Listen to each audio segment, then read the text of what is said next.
Myanmar में आए भूकंप में मौत का आंकड़ा 10,000 से ज्यादा हो सकता है। यूनाइटेड स्टेट जियोलॉजिकल सर्वे ने यह अनुमान लगाया है। भूकंप के झटके थाईलैंड, बांग्लादेश, चीन और भारत तक महसूस किए गए। म्यांमार की सैन्य सरकार ने कम से कम 144 लोगों की मौत की पुष्टि की, जबकि 732 लोग घायल हैं।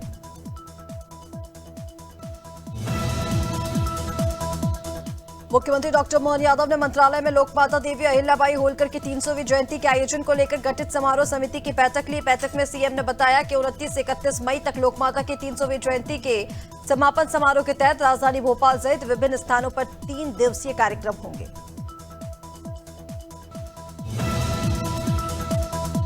शहडोल के विचारपुर गांव का उप मुख्यमंत्री एवं जिला प्रभारी मंत्री राजेंद्र शुक्ला ने दौरा किया। उन्होंने कोच और फुटबॉल खिलाड़ियों से मुलाकात की और किट वितरित की। इसके बाद उप मुख्यमंत्री ने सर्किट हाउस में बीजेपी कार्यालय का दौरा किया और कार्यकर्ताओं से मुलाकात की। वहीं उन्होंने कलेक्ट्रेट कार्यालय में जिला योजना समिति की बैठक में भाग लिया।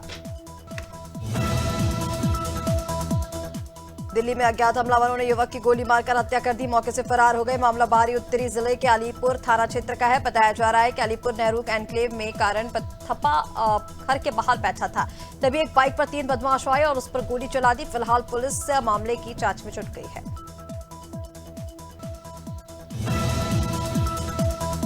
मुरादाबाद में एक युवक ने दादी और बुआ के हथौड़े से वार कर हत्या कर दी। मर्डर करने के बाद युवक ने थाने पहुंचकर सरेंडर कर दिया। पुलिस ने युवक को हिरासत में ले लिया। पुलिस ने युवक को हिरासत में लिया और कार्रवाई शुरू की। जानकारी के मुताबिक प्रॉपर्टी के विवाद के चलते आरोपी ने वारदात को अंजाम दिया।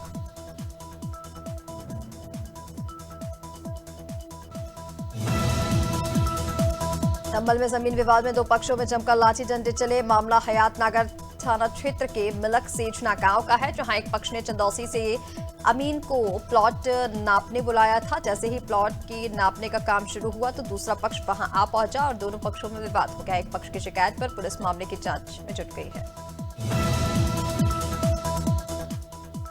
नर्मदापुरम में खूनी संघर्ष के चलते एक की मौत हो गई है, 6 लोग घायल हैं। दरअसल बारंजुआ गांव के युवक राहुल दायमा ने 1 साल पहले गांव की ही लड़की से प्रेम विवाह किया था, जिसको लेकर कुछ दिनों से दोनों पक्षों में विवाद की स्थिति बन रही थी, जो आज खूनी संघर्ष में बदल गई। फिलहाल पुलिस मामले की जांच पड़ताल में जुट गई है। अलीगढ़ में चर्रा थाना क्षेत्र में 15 से 20 लोगों से भरा वाहन पलट गया। हादसे में दर्जनों लोग घायल हो गए। हादसा लोडर के एक्सल टूटने के कारण हुआ। सूचना मिलते ही पुलिस मौके पर पहुंची और सभी घायलों को अस्पताल में भर्ती कराया। फिलहाल घायलों का इलाज जारी है।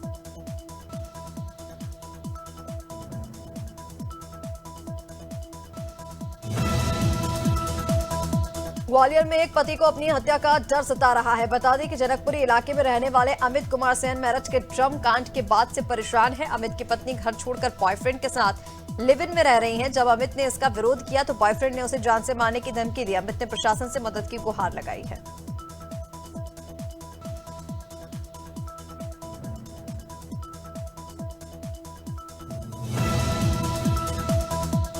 संभल पुलिस ने 14 ठगों को गिरफ्तार करने में सफलता हासिल की। ये ठग लोगों से धन वर्षा के नाम पर ठगी करते थे। इतना ही नहीं, बालिकाओं के साथ तांत्रिक क्रिया और पूजा पाठ के बहाने यौन शोषण भी करने का आरोप है। आरोपियों के मोबाइल में बालिकाओं के फोटो और नोटों के बारिश के नाम पर ऑडियो वीडियो के साथ वन्यजीवों के फोटो भी मिले हैं।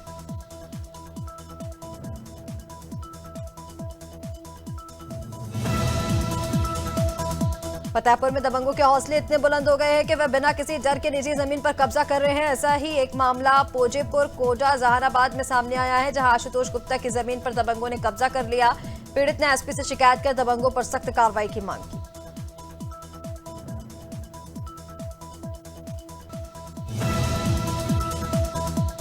भिलाई की सीएसईपी कॉलोनी स्थित सब स्टेशन में भीषण आग लग गई, जिसमें 4 से अधिक ट्रांसफार्मर जलकर राख हो गए। घटना की सूचना मिलते ही दमकल विभाग की टीम मौके पर पहुंची और सूझबूझ में आग पर काबू पाया।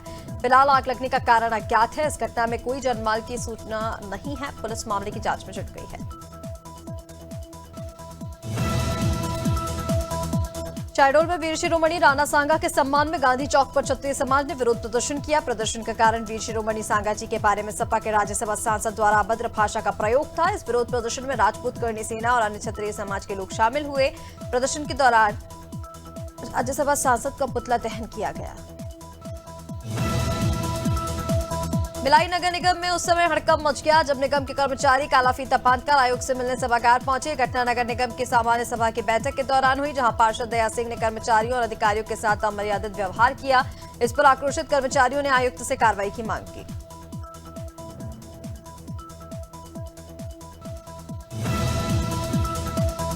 इंदौर रेलवे स्टेशन पर ऑटो रिक्शा चालकों के साथ मारपीट की गई। ऑटो रिक्शा चालक संघ के बैनर तले हुए प्रदर्शन में चालकों ने गुंडों और अवैध वसूली के खिलाफ सख्त कार्रवाई की मांग की है। चालकों का आरोप है कि प्लेटफॉर्म के बाहर वसूली को लेकर उनके साथ मारपीट की जाती है। अधिकारियों ने मामले में थाना प्रभारी को कार्रवाई के निर्देश दिए हैं।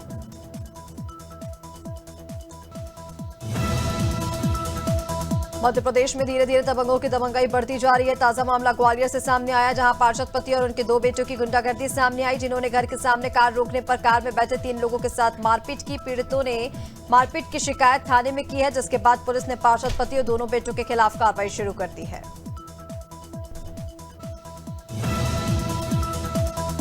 हरदोई में एसपी नीरज कुमार यादव ने प्रभारी निरीक्षक मंजिला उमाकांत दीपक को निलंबित कर दिया। यह कदम कार्रवाई में लापरवाही बरतने के कारण उठाया गया। क्षेत्राधिकारी बिलग्राम के द्वारा प्रेषित रिपोर्ट के आधार पर उन्हें निलंबित किया गया।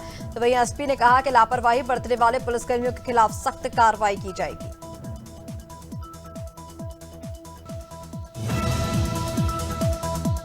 पश्चिम बंगाल के मालदा जिले के मैथाबाड़ी में सांप्रदायिक हिंसा के बाद इंटरनेट सेवा बंद कर दी गई। इलाके में बड़ी तादाद में पुलिस तैनात की गई। इसी बीच घरों और दुकानों और गाड़ियों में तोड़फोड़, लूट और हिंसा के आरोप में 34 उपद्रवियों को गिरफ्तार किया गया। भाजपा का दावा है कि हिंदुओं के घरों और मंदिरों में तोड़फोड़ की गई है।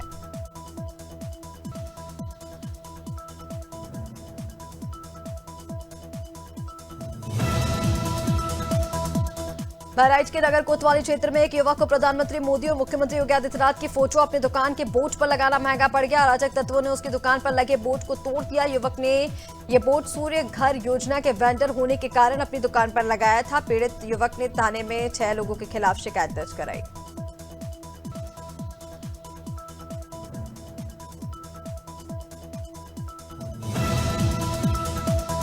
हरदोई के संविलियन उच्च प्राथमिक स्कूल सुंदरपुर में शारदा संगोष्ठी अभ्युदय वार्षिकोत्सव का आयोजन किया गया, जिसमें सावित्री बाई फुले की प्रतिमा का अनावरण किया गया।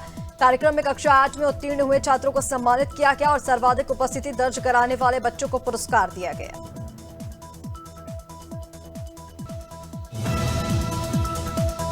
खटीमा में नगर पालिका अध्यक्ष रमेश जोशी और एनएचआई के अधिकारियों की बैठक हुई, जिसमें खटीमा मझौला मार्ग में अधूरे पैचवर्क को लेकर चर्चा हुई। बैठक में अधिशासी अभियंता प्रवीण कुमार ने बताया कि एचटीएमसी के तहत 2 चरणों में पेच वर्क किया जा रहा है। पहले चरण में बड़े बड़े गड्ढों को भरा गया, अब छोटे छोटे गड्ढों को भी भरा जाएगा।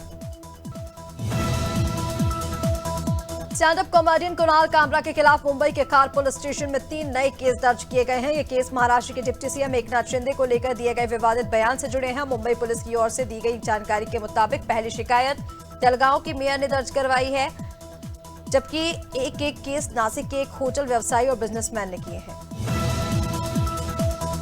नए कलर और नए लुक में तैयार की गई मेमू ट्रेन रायपुर से अभनपुर के बीच चलेगी। मात्र 10 रुपए के टिकट पर ये लोगों को रायपुर से नवा रायपुर और अभनपुर आधे घंटे में पहुंचा देगी।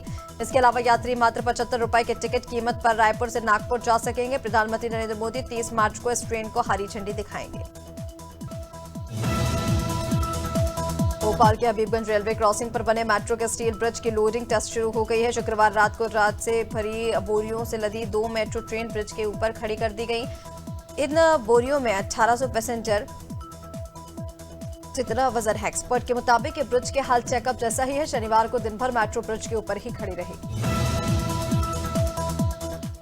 बरकतुल्ला विश्वविद्यालय भोपाल ने अकादमिक सत्र 2024-25 के लिए पीएचडी प्रवेश प्रक्रिया औपचारिक घोषणा कर दी है। विश्वविद्यालय प्रशासन द्वारा जारी अधिसूचना के अनुसार इस साल 37 विभिन्न विषयों में कुल 2379 सीटों पर शोधार्थियों का चयन किया गया।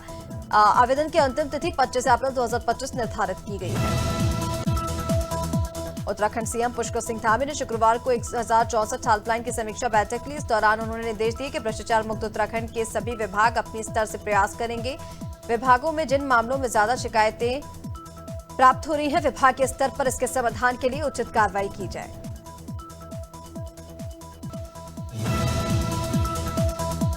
भानु प्रतापपुर में कलेक्टर नीलेश कुमार ने फिजिकल एकेडमिक ट्रेनिंग सेंटर का निरीक्षण किया। इस दौरान उन्होंने पुलिस फिजिकल एकेडमी सेंटर का भी जायजा लिया। कलेक्टर ने बच्चों से उनकी समस्याओं पर चर्चा की और उन्हें जल्द समाधान का आश्वासन देते हुए रुकने की व्यवस्था सुनिश्चित करने की बात कही।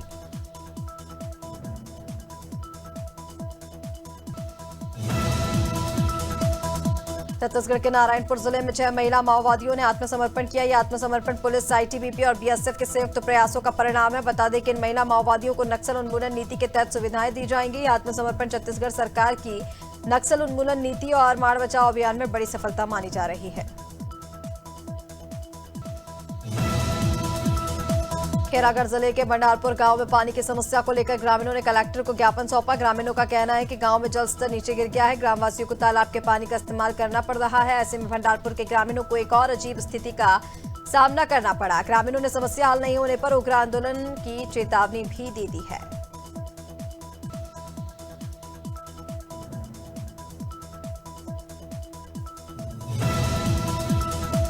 जबलपुर जीआरपी ने एक बड़े संगठित ठगी गिरोह का पर्दाफाश किया है। आरोपी लोगों को शासकीय योजनाओं का लाभ दिलाने के नाम पर खाता खुलवाते, फिर उन खातों का उपयोग फर्जी ट्रांजैक्शन के लिए करते। गिरोह के सरगना संजीव अरोरा को दिल्ली में गिरफ्तार किया गया, जबकि अन्य 2 आरोपियों को जबलपुर से पकड़ा गया है।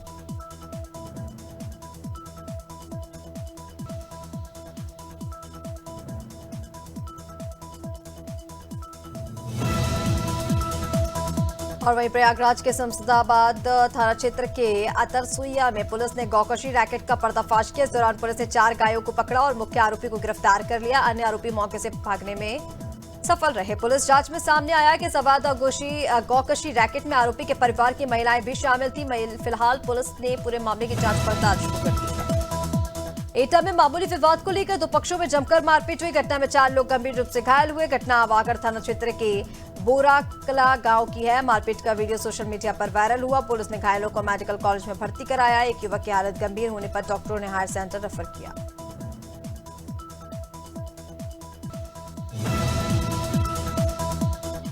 अंबिकापुर शहर के रिंग रोड पर भीषण सड़क हादसा हुआ, जिसमें थार और कार की जबरदस्त भिड़ंत हो गई। हादसे के बाद लोगों ने थार सवार युवक को बेरहमी से पीट दिया। मौके पर पहुंची पुलिस ने युवक की जान बचाई। युवक को गंभीर हालत में अस्पताल में भर्ती कराया। घटना का एक वीडियो सोशल मीडिया पर तेजी से वायरल हो रहा है। बस्ती में शादी का झांसा देकर युवती से दुष्कर्म करने के आरोपी को दुबोलिया थाना पुलिस ने गिरफ्तार किया। बता दें कि युवक ने शादी का झांसा देकर युवती से संबंध बनाए, लेकिन जब युवती गर्भवती हुई तो युवक ने शादी करने से मना किया। पुलिस ने युवती की तहरीर पर आरोपी के खिलाफ दुष्कर्म का मामला दर्ज कर लिया है।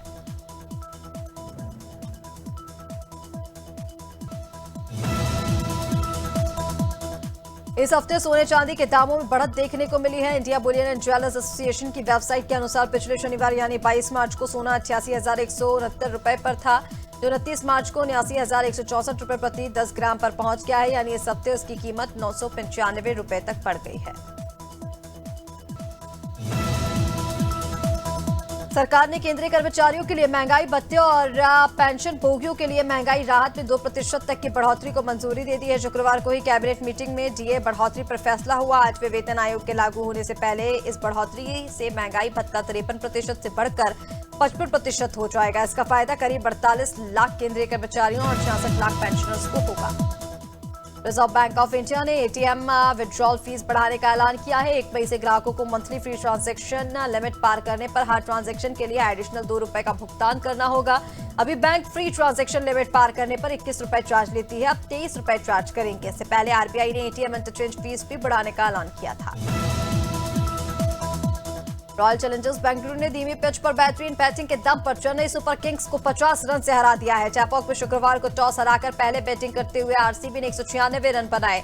जवाब में सीएसके 146 रन ही बना सकी। चेन्नई से सचिन रविंद्र ने 41 और एमएस धोनी ने 30 रन बनाए। नूर अहमद को 3 विकेट मिले।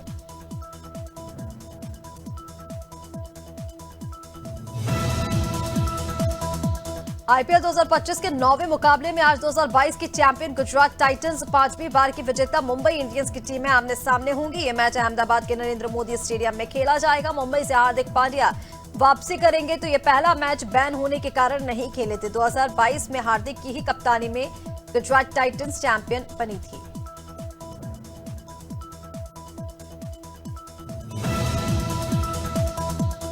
कोलकाता नाइट राइडर्स और लखनऊ सुपर जायंट्स के बीच आईपीएल का लीग स्टेज मैच आगे बढ़ गया है। मैच अब 6 अप्रैल की बजाय 8 अप्रैल को खेला जाएगा। दरअसल कोलकाता पुलिस ने 6 अप्रैल को रामनवमी होने के कारण सिक्योरिटी देने से मना कर दिया था। पिछले साल भी रामनवमी के कारण ईडन गार्डन्स में कोलकाता का मैच शिफ्ट हुआ था। एक्टर अजय देवगन के साल 2018 में आई फिल्म रेड के सीक्वल रेड 2 का टीजर रिलीज हो गया है। इस फिल्म से अजय देवगन एक बार फिर भारतीय राजस्व सेवा अधिकारी अमय पटनायक रूप में वापसी कर रहे हैं। इस फिल्म में रितेश देशमुख, वाणी कपूर और सौरभ शुक्ला भी अजय के साथ नजर आने वाले हैं।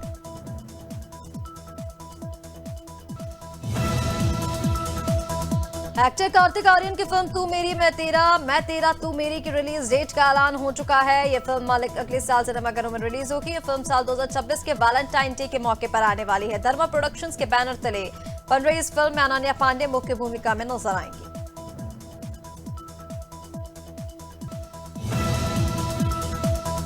एक्टर ऋतिक रोशन के फैंस उनकी फिल्म क्रिश 4 का इंतजार पिछले 12 सालों से कर रहे हैं। वहीं फिल्म मेकर्स ने फैंस को खुशखबरी दे दी है। बता दें कि ऋतिक रोशन खुद फिल्म को डायरेक्ट करने वाले हैं। ऋतिक के पिता राकेश रोशन ने एक पोस्ट को शेयर करते हुए फैंस को ये गुड न्यूज दी है। वो इस प्रोजेक्ट को फिल्म मेकर आदित्य चोपड़ा के साथ मिलकर बना रहे हैं। वेब सीरीज सेक्रेट गेम्स की सफलता के बाद एक बार फिर actor Saif Ali Khan film jewel thief the heist begins में नजर आने वाले हैं। इस फिल्म में उनके साथ जयदीप लावत भी मुख्य भूमिका में है। फिल्म का टीजर शेयर कर नेटफ्लिक्स इंडिया ने आधिकारिक तौर पर ज्वेल थीफ की रिलीज की तारीख घोषणा कर दी है। एक्टर इमरान हाशमी की फिल्म ग्राउंड जीरो 25 अप्रैल को सिनेमाघरों में रिलीज होने वाली है। तो वहीं अब इससे पहले मेकर्स ने फिल्म का टीजर जारी कर दिया है। डायरेक्टर तेजस देओस्कर द्वारा निर्देशित यह फिल्म कश्मीर की सच्ची घटनाओं से प्रेरित है। टीजर में इमरान हाशमी को बीएसएफ डिप्टी कमांडेंट नरेंद्र नाथ दुबे के रूप में दिखा रहे हैं।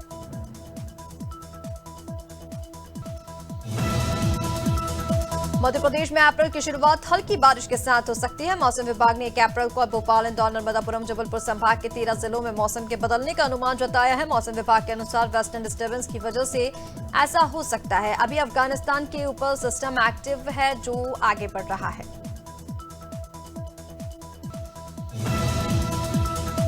छत्तीसगढ़ में अगले 2 दिन तेज गर्मी रहेगी, जबकि अधिकतम तापमान में खास परिवर्तन नहीं होगा। शुक्रवार को प्रदेश में सबसे कम राजनांदगांव रहेगा। यहां तापमान 43 डिग्री सेल्सियस के पार पहुंच गया है, जबकि अंबिकापुर सबसे ठंडा रहा। यहां रात का तापमान 16.9 डिग्री रिकॉर्ड किया गया। मौसम विभाग ने रायपुर में अगले 2 दिनों के लिए गर्म दिन की चेतावनी जारी कर दी है। यूपी के सभी जिलों में मौसम शुष्क रहेगा। आज किसी भी जिले में मौसम विभाग ने हीट डे का अलर्ट नहीं जारी किया। 24 घंटे की जारी रिपोर्ट के मुताबिक हमीरपुर सबसे गर्म शहर रहा। यहां अधिकतम तापमान 41.2 डिग्री सेल्सियस दर्ज किया गया। तो वहीं सबसे ठंडा शहर बहराइच रहा। यहां न्यूनतम तापमान 17.8 डिग्री सेल्सियस दर्ज किया गया।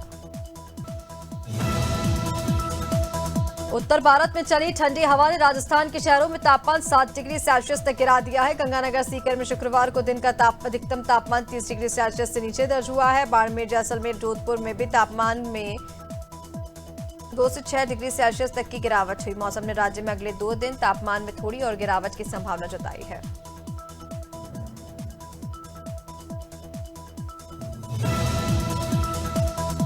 और वहीं झारखंड में बारिश के बाद गर्मी का दौर लौट आया। पिछले दिनों बारिश के बाद कुछ दिन गर्मी से थोड़ी राहत मिली, पर अब एक बार फिर तपिश बढ़ने लगी है। मार्च के अंतिम सप्ताह में ही अधिकतम तापमान 40 डिग्री के पार पहुंच चला। मौसम विभाग की माने तो मौसम में अभी आने वाले कुछ दिनों में कोई बड़े बदलाव की संभावना नहीं है।